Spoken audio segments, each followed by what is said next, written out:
শ্বশুর জানে তার জামাইয়ের বেতন 30,000 টাকা, বাপ জানে তার ছেলের বেতন 30,000 টাকা, কাজিন ব্রাদার্স অ্যান্ড সিস্টার্সরা জানে তার কাজিন ব্রাদারের বেতন 30,000 টাকা, বোন জানে তার ভাইয়ের বেতন 30,000 টাকা। বিমানে চড়ে, হেলিকপ্টারে চড়ে, ফটো তোলে, ফেসবুকে আপলোড করে, মসজিদে 2 লাখ টাকা দান করে, সভাপতি সাহেব বলে মার হাবা। ও বেটা আনছে থেকে আমরা জানি না ওর বাপের কি জমিদারি।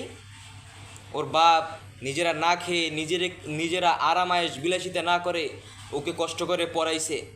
4টা ছেলের মধ্যে 2টা ছেলেকে বিদেশে পাঠাইছে।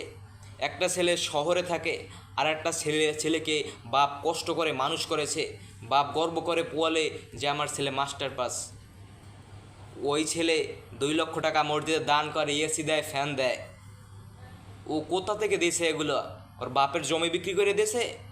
মসজিদে এসি ফ্যান জটজুরি হয়ে গেছে, সুদখোর ঘুষখোরের তার টাকায় করতে হবে।